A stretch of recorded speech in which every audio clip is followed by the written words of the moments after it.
Hello everyone. In this video we will see history of data science. Data science എന്ന് പറയുന്ന ആ ഒരു AI ബ്രാഞ്ചിൻ്റെ ഹിസ്റ്ററിയാണ് നമ്മളിവിടെ ഡിസ്കസ് ചെയ്യാൻ പോകുന്നത്. ഓക്കെ, അതായത് ഒരു ഡേറ്റാ സയൻസിൻ്റെ ഹിസ്റ്ററി എന്ന് പറയുമ്പോൾ actually we have to trace back to statistics. അതായത് ഈ സ്റ്റാറ്റിസ്റ്റിക്സ് എന്ന് പറയുന്നൊരു ഡൊമൈനിൽ നിന്നാണ് സത്യം പറഞ്ഞാൽ ഡേറ്റാ സയൻസ് എന്ന് പറയുന്നൊരു കോൺസെപ്റ്റ് വന്നിട്ടുള്ളത്.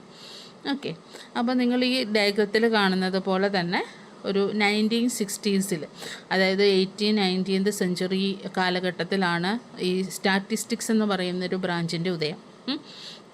അപ്പോൾ അവിടെ തൊട്ട് ഈ 2015 to 2000 ഈ 21st സെഞ്ച്വറി വരെയുള്ള ഒരു ആ ഡെവലപ്മെൻറ്റാണ് നമ്മളിവിടെ പറയുന്നത് കേട്ടോ.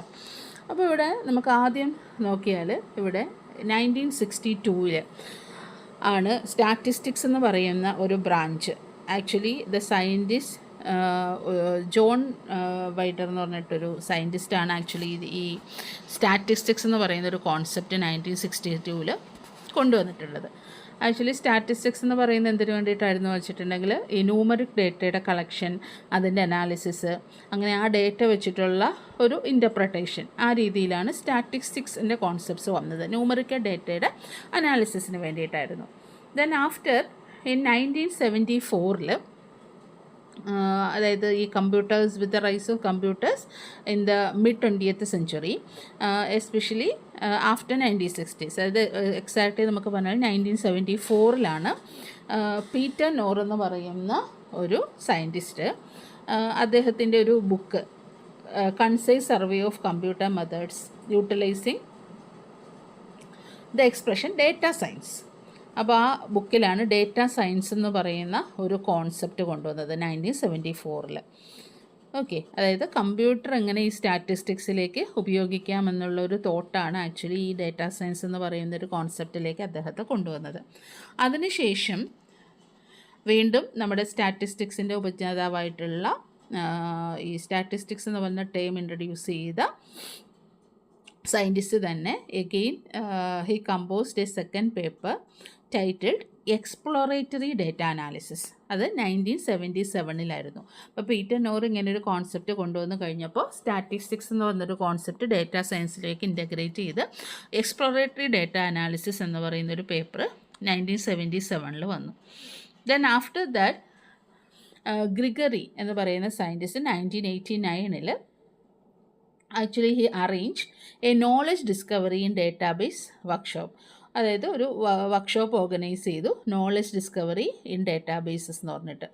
അപ്പോൾ അതിൽ ഇതുപോലെയുള്ള കുറേ ഐഡിയാസ് ആ വർക്ക്ഷോപ്പുകളിൽ പ്രസൻറ്റ് ചെയ്യപ്പെട്ടു. ദെൻ 1994 ബിസിനസ് വീക്കിൽ മെയിൻ സ്റ്റോറി ആയിട്ട് ഡേറ്റാബേസ് മാർക്കറ്റിംഗ് എന്ന് പറയുന്നൊരു കോൺസെപ്റ്റ് വന്നു. അപ്പോൾ ഡേറ്റ വെച്ച് അനാലിസിസ് ചെയ്തുകൊണ്ട് ഇതൊരു മാർക്കറ്റിംഗ് സ്ട്രാറ്റജിയിലേക്ക് എങ്ങനെ ഉപയോഗിക്കാം. കഴിഞ്ഞ വീഡിയോസിലൊക്കെ നമ്മൾ പറഞ്ഞതുപോലെ മാർക്കറ്റ് ബാസ്ക്കറ്റ് അനാലിസിസ് ഒക്കെ പോലെയുള്ള കോൺസെപ്റ്റുകൾ, ആക്ച്വലി ഇതൊരു മാർക്കറ്റിംഗ് സ്ട്രാറ്റജി ആയിട്ട് ഈ പല ഡേറ്റ അനാലിസിസ് നമുക്ക് ഉപയോഗിക്കാൻ പറ്റും എന്നുള്ളതൊരു സ്റ്റോറി ആയിട്ട് ബിസിനസ് വീക്കിൽ പബ്ലിഷ് ചെയ്തു. ദെൻ പിന്നെ 1999 ആയപ്പോൾ ഒരു റിക്വയർമെൻറ്റ്, അതായത് ജേക്കബ് സഹവി എന്ന് പറഞ്ഞിട്ട് ഒരു scientist brought up the requirement for new devices to deal with these large enormous measure of data accessible to organizations. അപ്പോൾ ഇങ്ങനെ ഒരു റിക്വയർമെൻ്റ് ഉണ്ട്, ഇതുപോലെയുള്ള പുതിയ ഡിവൈസസിന് വേണ്ടിയിട്ടുള്ള ഒരു റിക്വയർമെൻ്റ് ഉണ്ടെന്നുള്ളൊരു ഐഡൻറ്റിഫിക്കേഷൻ 1999 ആക്ച്വലി ജേക്കബ് സഹവി എന്ന് പറയുന്ന സയൻറ്റിസ്റ്റാണ് അങ്ങനെ ഒരു റിക്വയർമെൻറ്റിനെ കുറിച്ചിട്ടുള്ളൊരു പരാമർശം നടത്തിയത്. അതിനുശേഷം ഇൻ്റർനാഷണൽ കൗൺസിൽ ഫോർ സയൻസ് എന്ന് പറഞ്ഞൊരു കമ്മിറ്റി, അതായത് data for science and technology എന്ന് പറഞ്ഞിട്ട് ഒരു ഡേറ്റ സയൻസ് ജേർണലിലേക്ക് ഇതുപോലെ ഒരു ഡേറ്റ സയൻസിന് വേണ്ടിയിട്ട് തന്നെയുള്ളൊരു ജേർണൽ ഇൻവെൻറ്റ് ചെയ്യപ്പെട്ടു. അതിൽ അതായത് സയൻസ് ആൻഡ് ടെക്നോളജിക്ക് എങ്ങനെയാണ് ഡേറ്റയുടെ കോൺട്രിബ്യൂഷൻ വരുന്നത് എന്നുള്ളൊരു പരാമർശത്തിൽ ഊന്നിക്കൊണ്ടുള്ള കുറേ ജേർണലുകളായിരുന്നു അവരതിൽ പ്രസൻറ്റ് ചെയ്യാൻ ശ്രമിച്ചിട്ടുള്ളത്. ദെൻ ആഫ്റ്റർ ദാറ്റ് ഇങ്ങനെയുള്ള പഠനങ്ങൾ, ഡേറ്റയെക്കുറിച്ചുള്ള പഠനങ്ങൾ കൂടി വന്നപ്പോൾ ഓട്ടോമാറ്റിക്കലി നമുക്കറിയാം ഡേറ്റ എന്ന് പറഞ്ഞാൽ വളരെ പരിമിതമായിട്ടുള്ള ഡേറ്റയിൽ നിന്നല്ല നമ്മൾ അനാലിസിസ് ചെയ്യുന്നത്. വലിയൊരു ബിസിനസ് ഡിസിഷൻസ് എടുക്കേണ്ടി വരുന്ന കാലഘട്ടത്തിൽ നമുക്ക് ഒരുപാട് ലാർജ് എമൗണ്ട് ഓഫ് ഡേറ്റ നമുക്ക് എക്സ്പ്ലോർ ചെയ്യേണ്ടതായിട്ട് വരും. അതുപോലെ തന്നെ കോംപ്ലക്സ് ഡേറ്റ ഉണ്ടാവും അതിനകത്ത്, huge amount of data and complex data. അപ്പോൾ അങ്ങനെയുള്ള ഡേറ്റയെ ഡീല് ചെയ്യാൻ പറ്റാതായി. നോർമൽ ഡേറ്റാബേസസും അതിന് കുറേ കൺസ്ട്രെയിൻസ് ഉണ്ടായിരുന്നു. അപ്പോൾ അടുത്ത ഹഡൂപ്പ് എന്ന് പറഞ്ഞിട്ടുള്ള അടുത്തൊരു open source and non relational database release ചെയ്തു 2006. ഓക്കെ, അങ്ങനെ ഹഡൂപ്പ് വന്നതിന് ശേഷം നമുക്കിതുപോലെയുള്ള കോംപ്ലക്സ് ആൻഡ് ബിഗ് ഡേറ്റ എന്ന് പറയുന്നൊരു കോൺസെപ്റ്റ് നമുക്ക് കുറച്ചുകൂടെ റിയലൈസ് ചെയ്ത് നമുക്ക് റിയൽ ലൈഫിലേക്ക് ഇംപ്ലിമെൻറ്റ് ചെയ്യാൻ പറ്റി. And after that in 2008 the title data scientist is turned into a trendy expression and the long run as a piece of the language. ഈ ഡേറ്റ സയൻറ്റിസ്റ്റ് എന്ന് പറയുന്നൊരു നോഷൻ ആക്ച്വലി വന്നത് 2008 കൂടിയിട്ടാണ്. അതായത് ഇതൊരു ജോബായിട്ട് തന്നെ കൺവേർട്ട് ചെയ്യപ്പെട്ടത്. അതായത് ഇതൊരു വലിയ ടാസ്ക്കാണ്. ഈ ഡേറ്റ വെച്ചിട്ട് ഇത്രയും ഇൻവെൻഷൻസ് ഉണ്ടെന്നുള്ള ക്ലാരിഫിക്കേഷൻ നമുക്ക് ഈ 2000s കിട്ടിത്തുടങ്ങി. അതിനുശേഷം this is actually been emerged as A separate job. Data scientist എന്ന് പറഞ്ഞൊരു പദവിയിലേക്ക് ഇങ്ങനെ കുറേ റിക്വയർമെൻറ്റ്സ് ഉണ്ടെന്നുള്ളൊരു ഐഡൻറ്റിഫിക്കേഷൻ വന്നത് 2008 ഈ ഡേറ്റ സയൻറ്റിസ്റ്റ് എന്ന് പറഞ്ഞൊരു പദം വന്നത്. ദെൻ അത് ഇതുപോലെ എവരി ഇയർ ഇത് നമ്മളിപ്പോൾ കാണുന്നത് പോലെ തന്നെ ആർട്ടിഫിഷ്യൽ ഇൻ്റലിജൻസിൻ്റെ ഒരു റിയൽ ലൈഫിൽ നമ്മൾ ഫേസ് ചെയ്യുന്ന ഒരുപാട് ആപ്ലിക്കേഷൻസ് നമുക്ക് ആർട്ടിഫിഷ്യൽ ഇൻ്റലിജൻസിൻ്റെ ആപ്ലിക്കേഷൻസ് ആയിട്ട് വന്നു. അപ്പോൾ അവിടെയൊക്കെ തന്നെ എല്ലായിടത്തും ഒരു മെഷീനെ നമ്മൾ ലേൺ ചെയ്യിക്കണമെങ്കിൽ, ഒരു മെഷീനെ നമ്മൾ ട്രെയിൻ ചെയ്യിക്കണമെങ്കിൽ അവിടെയൊക്കെ വേണ്ടത് ഡേറ്റയാണ്.